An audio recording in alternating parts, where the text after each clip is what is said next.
Hi everyone, and welcome to week 2 of our Take 4 lecture series, where we are focusing on the history of art cinema. Today, we will be discussing the history of the American avant-garde. So we'll take a little bit from what we learned last week about the European artistic film movements. We'll analyze how they affected American filmmakers of the underground and experimental scene that was happening in the States. We'll be discussing who some of these directors were and how they became the modern torch holders of avant-garde cinema in the States. How did standardized Hollywood conventions steer artistic filmmakers away from societal guidelines? First, I think it's really important that we again address the fine art approaches that were indeed influences of these filmmakers that were happening during these really historical moments in American history where film was becoming more of an art form and an art practice. During the late 40s and 50s, conceptual art was becoming more prominent in the public eye,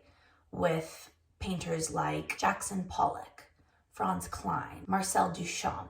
These were artists that were considered very conceptual. These conceptual ideas also led into a movement called Abstract Expressionism. Abstract Expressionism was and is an art category where we see random and nonlinear forms, questions from the artist on common physicalities. These artists were transitioning realism into something that was hard to interpret and created more of an intellectual atmosphere when critiquing this art. Abstract Expressionist painting definitely opened up a door for other artistic mediums to explore these same ideas in other forms. So in film, a lot of filmmakers were taking these more intellectual and surreal perspectives into play behind the camera. The first filmmaker I would like to discuss is Maya Deren. She was one of the most influential figures in American avant-garde cinema. She's most commonly associated with her debut film, Meshes of the Afternoon. When her films began to appear in the 1940s, it was still incredibly rare for women to become filmmakers. Meshes of the Afternoon is a 1943 American short experimental film. The film's narrative is very abstract and has multiple reoccurring motifs and symbology. Everything is very dreamlike. Maya Deren conceived, directed, and played the central role in Meshes of the Afternoon. It was her first work that really helped break ground for American experimental cinema. It was shot without dialogue or sound, and as the narrative unfolds, it really blurs between the subconscious mind and reality. The film projects multiple emotions and urges. What we experience in dreams, definitely questioning the external and waking world or the waking life. One could consider Maya Deren as one of the first female surrealist filmmakers, especially in America.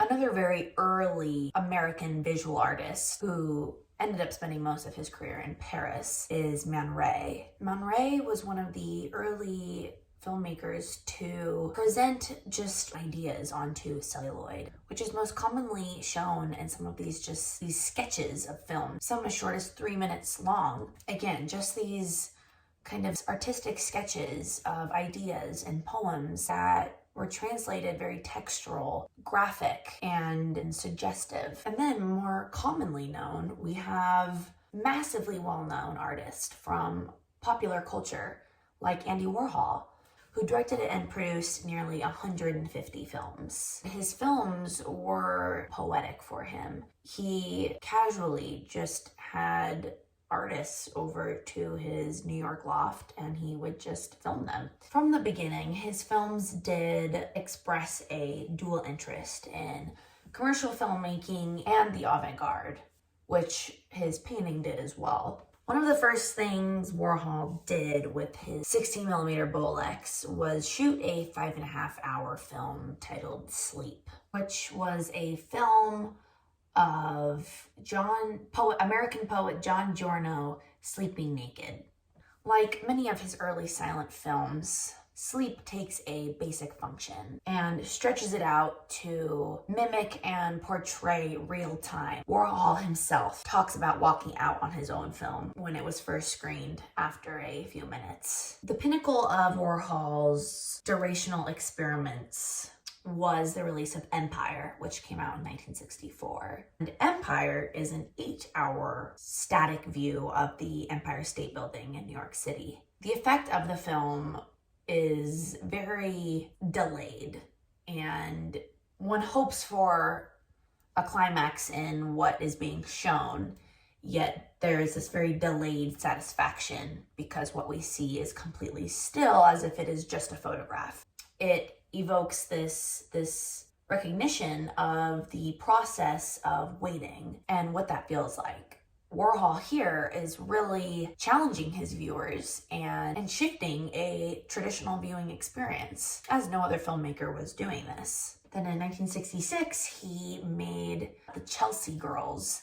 And The Chelsea Girls was the one that really broke this New York scene open on camera. And the Chelsea Hotel is a iconic hotel which used to be apartments or live-in hotel rooms in Greenwich Village in the west side of Manhattan. So many artists stayed there and lived there. They were all just living this bohemian lifestyle and collaborating together. Chelsea Girls was definitely Warhol's first commercially successful film after a really long chapter of producing experimental underground avant-garde films. And the film follows the lives of several young women who lived at the hotel. The reason this film is important in understanding avant-garde cinema is because the way these films were shown and projected had as much of a critical impact as the film itself.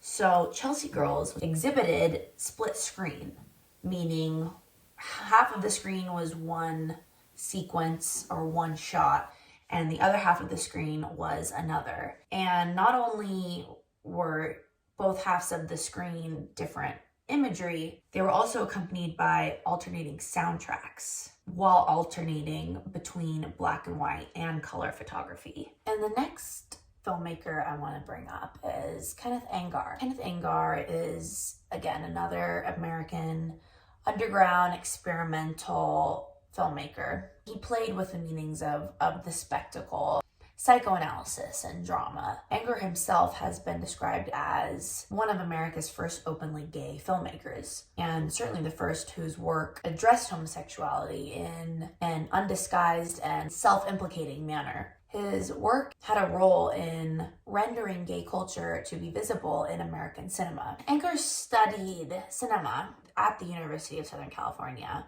where he was really coming to grips with his sexuality and his identity and his artistic voice. And this is really when he started experimenting with creating films about what he was experiencing as a gay man in a time where his sexual identity was illegal. In 1950, Anger moved to France, obviously to a culture that was a little bit more accepting of who he was, and he was blacklisted in Hollywood. He later remarked that he chose to move to France because of French director Jean Cocteau sent him a letter saying how much he admired Fireworks, which is one of Anger's erotic films that came out in 1947. Over a long weekend while his parents are away, he decides to make this film in their bedroom. And the film was very sadomasochistic and sexual. The film stars Anger himself and explicitly explores themes of homosexuality and sadomasochism. Fireworks was really one of his earliest works that survived. For avant-garde film, sexual motifs definitely became avant-garde within itself because of the historical context and what was and wasn't being accepted in America during that time. It wasn't just avant-garde perspectives at the time of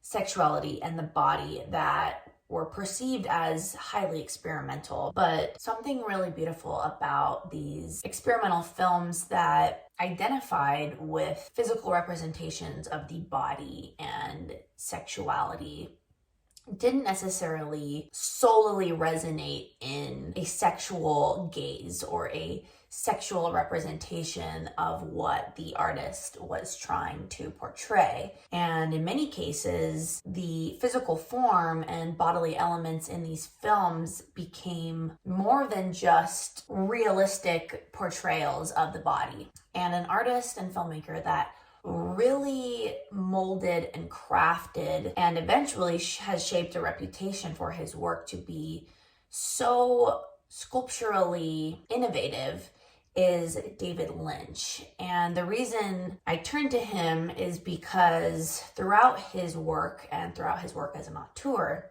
his work evolves yet stays true to the earliest experimentation that he was identifying with as a filmmaker. David Lynch's first feature film, Eraserhead, which was released in 1977. David Lynch created this American experimental body horror film that was new for viewers, even in 1977. This is primarily provoked in this object, this sculpture that plays this baby. Narrative within itself has realistic components, as it is definitely identifying with realism, but Lynch also prominently focuses on the surreal, and he does this with his editing and sound design as well as physical sculpture. And what's brilliant about this is, lying in this idea in this genre of art film, David Lynch didn't go to art school and originally started in art school painting and studying sculpture. It's always so fascinating and remarkable to see this evolution from more of a fine artist evolve into filmmaking, and how as viewers we can really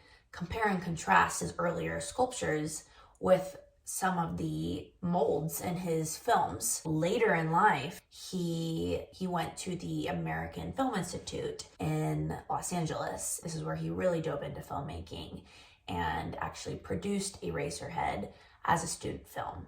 The crew was very small. It was just Lynch and a few of his close friends, including Jack Nance, who plays the lead, and who was also in future works of his, including Blue Velvet and Twin Peaks. Eraserhead was released at midnight and was eventually claimed as one of the most important midnight movies of the 70s. And Stanley Kubrick actually said that Eraserhead is one of his all-time favorite films. Now it's time for you to be the judge.